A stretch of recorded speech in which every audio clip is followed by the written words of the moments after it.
I can't. Don't! Her voice cracked on the last word, like something fragile finally giving way after holding too much for too long. I froze halfway through opening the door, my hand still gripping the knob. The hallway light flickered behind me, casting a dull glow into the room where she stood, eyes red, shoulders tense, like she was bracing herself for something she didn't think she could survive. Can we just pretend none of this ever happened? She added, quieter this time. Please. For a second, I didn't know what hurt more, what she said or how much she meant it. I stepped inside anyway. Love doesn't work like that, I said gently, closing the door behind me. It never starts from nothing, and it definitely doesn't disappear just because we're scared. She let out a shaky breath, turning away from me like she couldn't bear to look. And that was the moment I realized this wasn't just about us. It had never been just about us. I met Emma when I was 10. She was sitting on the curb outside her house, knees scraped, trying to stop herself from crying while her older brother, my best friend, Jake, was inside getting yelled at for something he definitely did. I didn't know her back then. She was just Jake's annoying little sister, the one who always followed us around and asked too many questions. But that day I sat next to her anyway. You should clean that, I said, pointing at her knee. I know, she muttered, sniffling. It just hurts. I didn't have anything useful to say, so I just stayed there. After a while, she stopped crying. And somehow that became our thing. Not talking. Just showing up. Years passed. Jake and I became inseparable. Late-night video games, road trips, stupid dreams about making it big someday. Emma was always somewhere in the background, growing up quietly while we were too busy being young and reckless to notice. Until one day I did. She was standing in the kitchen, arguing with Jake about something. Trivial, probably. Who used the last of the milk, but I wasn't listening to the words. I was noticing her. The way she carried herself. The strength in her voice. The way she didn't back down. Even when Jake towered over her. She wasn't the kid on the curb anymore. And that realization hit me harder than I expected. You're staring, Jake said, snapping me out of it. I looked away quickly. I'm not. Emma smirked. You totally are. I laughed it off, but something had shifted. Something I wasn't ready to admit. Life has a funny way of testing the things you try to ignore. A year later, Jake got into an accident. It wasn't supposed to be serious. Just a late-night drive, a slippery road, a moment of bad luck. But sometimes, that's all it takes. The call came at 2 a.m. By 3, I was at the hospital. And by 4, everything had changed. Emma was sitting in the waiting room when I arrived. Her face pale, her hands trembling, as she clutched her phone like it was the only thing keeping her grounded.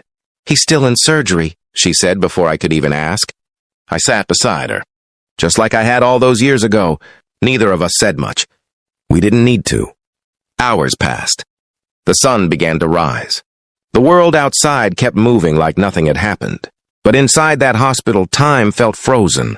When the doctor finally came out, his expression told us everything before he even spoke. Jake survived, but he wasn't the same. And neither were we.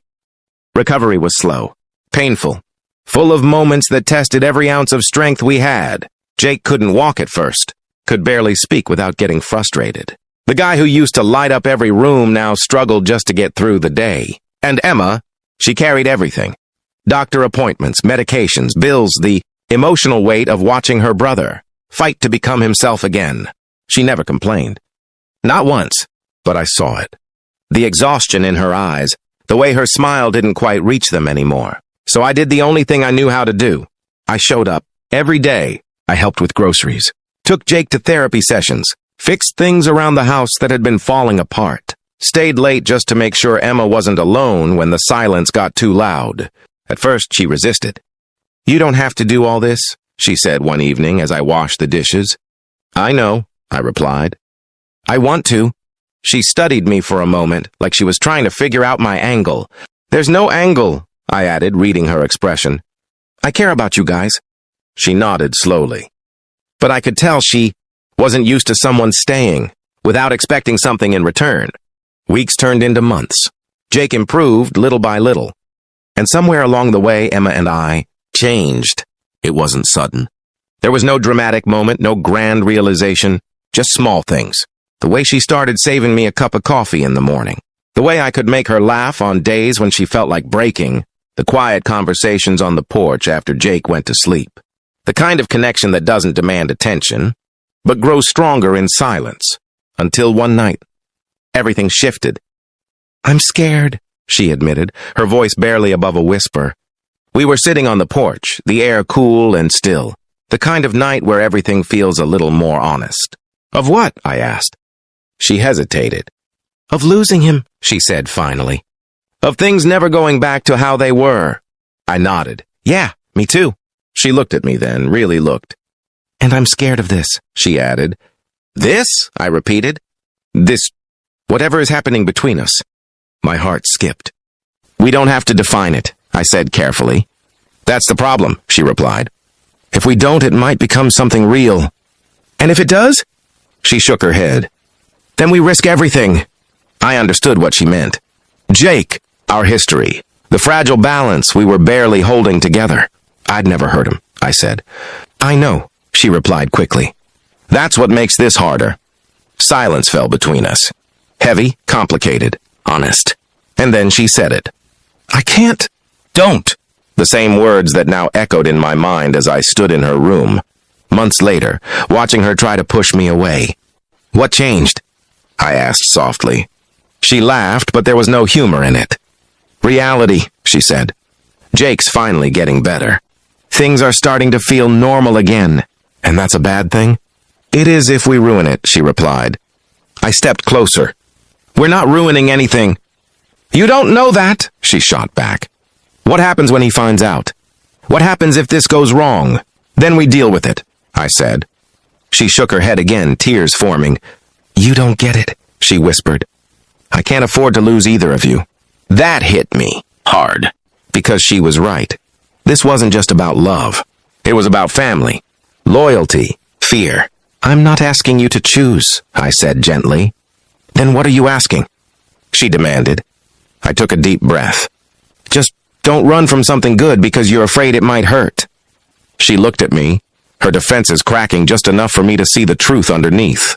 "You really think this is good?" she asked. "I think it's real," I replied. "And real things are worth fighting for." The next day, everything came to a head. Jake called us both into the living room. He was standing on his own now, still a little unsteady, but stronger than he'd been in months. "I'm not stupid," he said, looking between us. My stomach dropped. Emma went pale. "What do you mean?" she asked. Jake sighed. "I see the way you two look at each other. I've seen it for a while." Silence, heavy and unavoidable. I didn't say anything before because, honestly, I had bigger things to worry about, he continued. "But now, I need to know what's going on." Emma opened her mouth, but no words came out. So I spoke. "I care about her," I said simply. "A lot." Jake studied me. "And you?" he asked Emma. Tears slipped down her cheeks. "I do too," she admitted. The room felt like it was holding its breath. Jake closed his eyes for a moment, then let out a long sigh. "You know this complicates everything, right?" "Yeah," I said. "But," he added, looking at us again, "you also got me through the worst time of my life." He turned to me. "You didn't have to stay, but you did." Then to Emma. "And you deserve to be happy after everything." I blinked, caught off guard. "Wait, you're not mad?" Emma asked cautiously. Jake gave a small, tired smile. "I'd be lying if I said it didn't freak me out a little," he admitted. "But love doesn't exactly follow rules, does it?" I shook my head. "No, it doesn't." He nodded. "Then just don't mess it up," he said. A laugh broke through the tension, unexpected but needed. "I won't," I promised. "Me neither," Emma added. Jake pointed at me. "And if you hurt her, I will find a way to beat you up. Even if it takes me another year of rehab." I grinned. "Fair enough." Later that night, Emma and I sat on the porch again. The same place where everything had started to change. "You were right," she said quietly. "About what?" "Love," she replied, leaning her head on my shoulder. "It doesn't start from nothing." I smiled. "No," I said. "It starts from showing up, over and over again, even when it's hard." She intertwined her fingers with mine. And it grows from the things we do for each other.